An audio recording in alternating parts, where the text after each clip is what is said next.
Il y a un an, j'ai commis une erreur impardonnable. J'ai trompé l'homme de ma vie. Mais ai-je raison de parler d'erreur? C'est quoi en fait une erreur? Est-ce qu'on peut vraiment appeler ça une erreur?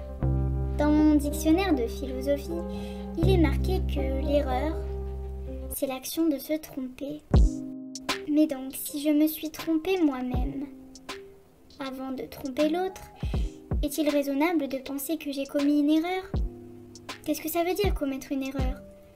Ne suis-je pas moi-même victime de l'ignorance dans laquelle je me trouvais quand j'ai trompé celui que j'aime par-dessus tout? Ce cas de figure permet bien de comprendre la différence entre une erreur et une faute délibérément malveillante, intentionnelle et réfléchie. Dans l'erreur, on se trompe soi-même avant de tromper l'autre. On commet un acte, mais au moment de le commettre, nous n'avons pas tous les paramètres pour prendre la décision juste et véritable que nous aurions prise si nous avions été suffisamment éclairés. Pour illustrer ce point, prenons l'exemple du prof de maths qui corrige ta copie.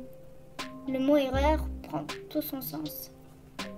L'élève commet une erreur à cause de son ignorance, c'est-à-dire qu'il affirme une donnée fausse, non conforme aux règles de la logique ou en contradiction avec les données expérimentales. Mais il ne savait pas à l'avance qu'il était dans l'erreur.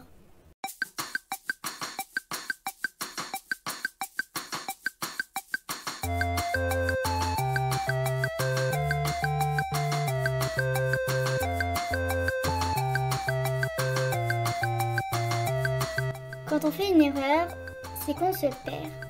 En effet, le mot erreur vient du latin errare, qui signifie errer, ou encore du latin error, qui signifie course à l'aventure, qu'on pourrait traduire par course à travers l'inconnu.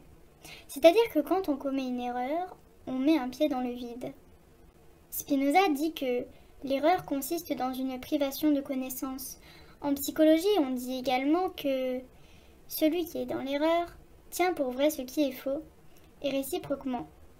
Ce qui souligne encore une fois l'inconscience dans laquelle baigne la personne qui commet l'erreur. Cette personne ne sait pas à l'avance qu'elle commet une erreur, ou du moins, cela n'est pas suffisamment remonté à sa conscience pour l'empêcher d'aller dans la mauvaise direction. L'erreur doit donc être soigneusement distinguée de la faute qui, elle, engage bien plus nettement notre responsabilité. Quand nous commettons une erreur, nous nous trompons parce que nous outrepassons nos possibilités intellectuelles par étourderie ou vanité.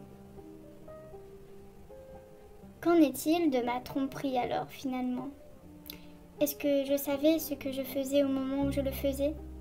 À quel point étais-je dans l'ignorance des conséquences de mon acte? Est-ce que je me rendais compte que j'étais en train de tromper celui que j'aime? Et j'agis en totale lucidité? C'est ce genre de questions qu'il faut se poser pour savoir si j'ai commis une erreur ou si au contraire j'ai fauté.